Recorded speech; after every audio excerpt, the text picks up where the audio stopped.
নমস্কাৰ, এই মুহূৰ্তত আহি পৰিছে ৰাতিপুৱাৰ কেইবাটাও গুৰুত্বপূৰ্ণ খবৰ। আজি হৈছে 22 নৱেম্বৰ। অসমৰ লগতে ভাৰতৰ বিভিন্ন প্ৰান্তৰ পৰা কেইবাটাও গুৰুত্বপূৰ্ণ খবৰ যুগুতোৱা হৈছে আৰু এই ধৰণৰ খবৰসমূহ নিতৌ চাবৰ কাৰণে চেনেলটো ছাবস্ক্ৰাইব কৰি ভিডিঅ'টোত এটা লাইক কৰি দিব। তেন্তে আহক দৰ্শকসকল, আজি ৰাতিপুৱাৰ খবৰ কেইটা আৰম্ভ কৰোঁ। দৰ্শকসকল, আজি ৰাতিপুৱাৰ প্ৰথম খবৰটো হৈছে মুখ্যমন্ত্ৰী হিমন্ত বিশ্ব শৰ্মাক সাক্ষাৎ কৰিলে অৱশেষত বিধায়ক অখিল গগৈয়ে। আৰু কন্যাদৰাত মুখ্যমন্ত্ৰীক সাক্ষাৎ কৰিলে শিৱসাগৰৰ বিধায়ক অখিল গগৈয়ে। শিৱসাগৰৰ উন্নয়নক লৈ মুখ্যমন্ত্ৰীক সাক্ষাৎ কৰে বিধায়কগৰাকীৰ। আৰু শিৱসাগৰৰ উন্নয়নৰ বাবে 4খন স্মাৰক পত্ৰ দাখিল কৰিলে অখিল গগৈয়ে। দৰ্শকসকল, শিৱসাগৰ অসামৰিক চিকিৎসালয়ত মেডিকেল কলেজলৈ ৰূপান্তৰ কৰাৰ দাবী জনালে শিৱসাগৰৰ বিধায়ক অখিল গগৈয়ে। দৰ্শকসকল, আজি ৰাতিপুৱাৰ 2 নম্বৰ খবৰটো হৈছে দেশৰ কোটি কোটি কৃষকে লাভ কৰিব এতিয়া ধন। আৰু 15 ডিচেম্বৰত কৃষকৰ একাউণ্টত সোমাব এই ধন আৰু 4000 পৰ্যন্ত ধন লাভ কৰিব পাৰিব প্ৰতিজন কৃষকে। নৱবৰ্ষৰ প্ৰাক্কণত কৃষকৰ বাবে আহি পৰিছে এটা সুখবৰ আৰু এই সুখবৰ দিছে কেন্দ্ৰ চৰকাৰে। প্ৰধানমন্ত্ৰী কৃষক সন্মান নিধি অৰ্থাৎ PM কিষাণ সন্মান নিধিৰ অধীনত লাভ কৰিব এই টকাসমূহ। 10ম কিস্তিৰ ধন 15 ডিচেম্বৰত কৃষকৰ একাউণ্টত জমা হ'ব বুলি এনেদৰে মন্তব্য কৰা হৈছে। আৰু PM কিষাণৰ তালিকাত নাম অন্তৰ্ভুক্ত হোৱাসকলেহে লাভ কৰিব এই ধনসমূহ। আৰু তালিকাত আপোনাৰ নাম আছেনে মোবাইলৰ জৰিয়তেও চাব পাৰিব আপুনি। pmkisan.gov.in ৱেবছাইট যোগে গৈ আপোনালোকে তালিকাখন চেক কৰিব পাৰিব আপোনাৰ নাম আছেনে নাই। আৰু 18ৰ পৰা 40 বছৰ বয়সৰ কৃষকে লাভ কৰিব এই ধনসমূহ। দৰ্শকসকল, যিসকলে আবেদন কৰিব পৰা নাই এইসকলে আবেদন কৰি লওক অতি সোনকালে।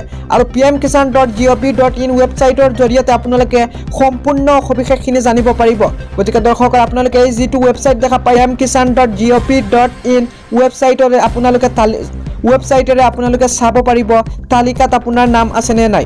দৰ্শকসকল, আজি ৰাতিপুৱাৰ পৰৱৰ্তী খবৰটো হৈছে তিনিচুকীয়াত ভয়ংকৰ পথ দুৰ্ঘটনা। তীব্ৰবেগী ট্ৰাকৰ খুন্দাত প্ৰাণ গ'ল মোমায়েক ভাগিনীয়েকৰ। আৰু তিনিচুকীয়াৰ মাকুম পথৰ থাৰ্মেলত ভয়ংকৰ পথ দুৰ্ঘটনা হয় আৰু এই দুৰ্ঘটনাত নিহত হৈছে লগে লগে এগৰাকী যুৱতী। আৰু দৰ্শকসকল, তাৰপিছত কোৱা হৈছে দ্ৰুতবেগী ট্ৰাকৰ খুন্দাত নিহত হুজাই লংকাৰ মনোমণি চৌধুৰী নামৰ 26 বছৰীয়া এগৰাকী যুৱতীৰ। আৰু গুৰুত্বভাৱে আঘাতপ্ৰাপ্ত হয় বাইক আৰোহী বিমান চক্ৰৱৰ্তী নামৰ যুৱকজন। আৰু তিনিচুকীয়া অসামৰিক চিকিৎসালয়লৈ প্ৰেৰণ কৰা হয় লগে লগে। দৰ্শকসকল, জানিব পৰা মতে মাকুম দিশৰ পৰা তিনিচুকীয়া অভিমুখে গৈ থকা AS2194446 নম্বৰৰ এখন দ্ৰুতবেগী ট্ৰাকে একে দিশৰ পৰা গৈ থকা AS23Q4151 নম্বৰৰ এখন গ্লামাৰ বাইকত পিছফালৰ পৰা খুন্দা মাৰে, যাৰ ফলত এই পথ দুৰ্ঘটনা সংঘটিত হয়। আৰু এই ঘটনাস্থলীত তিনিচুকীয়া আৰক্ষী উপস্থিত হয় নিহত যুৱতীগৰাকীৰ লগত গুৰুত্বভাৱে আঘাতপ্ৰাপ্ত লোকজনক তিনিচুকীয়া অসামৰিক চিকিৎসালয়লৈ প্ৰেৰণ কৰে। যদিও চিকিৎসালয়ত মৃত্যু হয় নিহত যুৱতীগৰাকী মোমায়েকৰ বিমান চক্ৰৱৰ্তীয়ে।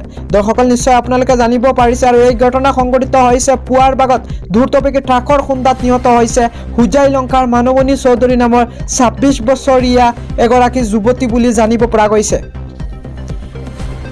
দৰ্শকসকল, আজি ৰাতিপুৱাৰ আন এটা খবৰ হৈছে কৃষক আন্দোলনত মৃত্যু হোৱা কৃষকসকলৰ পৰিয়াললৈ 3 লাখ টকাৰ আৰ্থিক সাহায্য মুখ্যমন্ত্ৰীয়ে এনেদৰে ক'লে। দৰ্শকসকল, কৃষকসকলৰ ধাৰাবাহিক আন্দোলনৰ পিছত অৱশেষত কেন্দ্ৰীয় চৰকাৰে প্ৰত্যাহাৰ কৰে 3খন আইন। আৰু এই আইন প্ৰত্যাহাৰ কৰাৰ কথা ঘোষণা কৰি প্ৰধানমন্ত্ৰী নৰেন্দ্ৰ মোদীয়ে কয় যে অতি শীঘ্ৰে ইয়াৰ প্ৰক্ৰিয়া আৰম্ভ হ'ব। আৰু এই কৃষক আন্দোলনৰ সময়ত শ শ কৃষকৰ মৃত্যু হৈছে।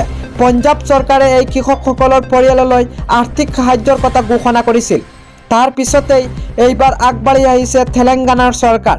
আৰু কৃষক আন্দোলনৰ সময়ত মৃত্যু হোৱা প্ৰতিগৰাকী কৃষকৰ পৰিয়াললৈ তেলেংগানাৰ চৰকাৰে দিব 3 লাখ টকা। আৰু তেলেংগানাৰ মুখ্যমন্ত্ৰী চন্দ্ৰশেখৰ ৰাৱে এই কথা ঘোষণা কৰে, লগতে 22 কোটি টকা আবণ্টন কৰে। তদুপৰি আন্দোলনত মৃত্যু হোৱা কৃষকসকলৰ পৰিয়ালক 25 লাখ টকা দিয়াৰ বাবে মুখ্যমন্ত্ৰীগৰাকীয়ে কেন্দ্ৰীয় চৰকাৰক আহ্বান জনাইছে। আৰু ইয়াৰ উপৰিও তেওঁ কৃষকসকলৰ ওপৰত থকা সকলো গোচৰ উঠাই লোৱাৰ লগতে বিজুলী সংশোধন বিধেয়ক বাতিল কৰাৰো দাবী কৰিছে। দৰ্শকসকল আজি ৰাতিপুৱাৰ বিশেষ গুৰুত্বপূৰ্ণ খবৰটো হৈছে আকৌ কা আন্দোলন হ'ব লাগে নহ'লে অসমলৈ আহিব 1,90,00,000 হিন্দু বাংলাদেশী এনেদৰে মন্তব্য কৰিছে শিৱসাগৰৰ বিধায়ক অখিল গগৈয়ে। দৰ্শকসকল ইয়াত কোৱা হৈছে 19 নৱেম্বৰত প্ৰধানমন্ত্ৰী নৰেন্দ্ৰ মোদীয়ে কেন্দ্ৰীয় চৰকাৰৰ বিতৰ্কিত কৃষি আইনৰ 3খন প্ৰত্যাহাৰ কৰাৰ কথা ঘোষণা কৰাৰ পিছৰে পৰা অসমত পুনৰ কা আন্দোলনৰ প্ৰসংগই মূৰ দাঙি উঠিছে আৰু কৃষকসকলৰ দীৰ্ঘদিনীয়া সংগ্ৰামৰ পৰিণতিত এই ফল পোৱা বুলি উল্লেখ কৰি শিৱসাগৰ সমষ্টিৰ বিধায়ক অখিল গগৈয়ে অসমত আকৌ কা আন্দোলন হ'ব লাগে বুলি মন্তব্য কৰিছে আৰু সংবাদ মাধ্যমৰ আগত তেওঁ কয় কা আন্দোলন প্ৰণয়ন হ'লে 1,90,00,000 হিন্দু বাংলাদেশী অসমলৈ আহিব আৰু কা আন্দোলন বন্ধ হোৱাৰ মূল কাৰণ দুটা জাতীয় সংগঠনৰ বাবেই ৰাজপথৰ পৰা খেলপথাৰ পাইছিল কা বিৰোধী আন্দোলন। মই জেলত থকাৰ সময়তে জাতীয় সংগঠনৰ নেতৃত্বই আপোচ কৰিলে চাগে ইমান ডাঙৰ আন্দোলন এটাৰ দায়িত্ব ল'ব নোৱাৰিলে জাতীয় সংগঠনৰ নেতাই কোনো জাতীয় সংগঠনৰ নাম নোলোৱাকৈয়ে এইদৰে আক্ষেপ প্ৰকাশ কৰে অখিল গগৈয়ে আৰু তেওঁ লগে লগে কয় মই অকলে কৰিব নোৱাৰোঁ সেয়েহে মই সকলো খিলঞ্জীয়া সংগঠনক পুনৰ এবাৰ একেলগে হাত মিলাবলৈ আৰু কোনো আপোচ নকৰাকৈ কা বিৰোধী আন্দোলন পুনৰ আৰম্ভ কৰিবলৈ অনুৰোধ জনাইছোঁ শিৱসাগৰৰ বিধায়ক অখিল গগৈয়ে এনেদৰে কয় আৰু তাৰপিছত তেওঁ কৈছে আজি বিধায়ক অখিল গগৈয়ে শিৱসাগৰ সমষ্টি তথা জিলাখনৰ সামগ্ৰিক উন্নয়ন সম্পৰ্কে মুখ্যমন্ত্ৰী ডক্টৰ হিমন্ত বিশ্ব শৰ্মাৰ সৈতে মিলিত হোৱাৰ পিছত সংবাদ মাধ্যমৰ আগত এনেদৰে তেওঁ সদৰি কৰিছে। দৰ্শকসকল আজি ৰাতিপুৱাৰ শেষৰ খবৰটো হৈছে 19 নৱেম্বৰত প্ৰধানমন্ত্ৰী নৰেন্দ্ৰ মোদীয়ে ৰাষ্ট্ৰীয় স্বাৰ্থত বিতৰ্কিত কৃষি আইন 3খন প্ৰত্যাহাৰৰ ঘোষণা কৰিছিল আৰু আগন্তুক শীতকালীন অধিৱেশনত এই সন্দৰ্ভত যাৱতীয় পদক্ষেপ গ্ৰহণ প্ৰতিশ্ৰুতি দিছিল আৰু সংসদনৰ শীতকালীন অধিৱেশন 29 নৱেম্বৰত আৰম্ভ হ'ব আৰু আইন প্ৰত্যাহাৰৰ দাবীত যোৱা বছৰ নৱেম্বৰৰ পৰা দিল্লীৰ সীমাত প্ৰতিবাদ কৰি থকা কৃষকসকলক কৈছে যে সংসদে এই আইনখন বাতিল নকৰাকৈ তেওঁলোকক প্ৰদৰ্শন অব্যাহত ৰাখিব। দৰ্শকসকল নিশ্চয় আপোনালোকে জানিব পাৰিছে 29 নৱেম্বৰত আৰম্ভ হ'ব সংসদনৰ শীতকালীন অধিৱেশন বুলি জানিব পৰা গৈছে। দৰ্শকসকল আজি ৰাতিপুৱাৰ এইকেইটা খবৰ এই ভিডিঅ'টোৰ মাধ্যমেৰে আপোনালোকৰ আগত দিবলৈ চেষ্টা কৰিলোঁ আৰু পৰৱৰ্তী সময়ত যেতিয়া ন তথ্য আহি পৰিব আপোনালোকে সম্পূৰ্ণ খবৰ এই চেনেলটোৰ মাধ্যমেৰে জানিব পাৰিব। গতিকে দৰ্শকসকল নতুন থাকিলে এই চেনেলটো ছাবস্ক্ৰাইব কৰিব আৰু আপোনাৰ বন্ধুবৰ্গৰ লগত যিমান পাৰে ভিডিঅ'টো শ্বেয়াৰ কৰি দিব।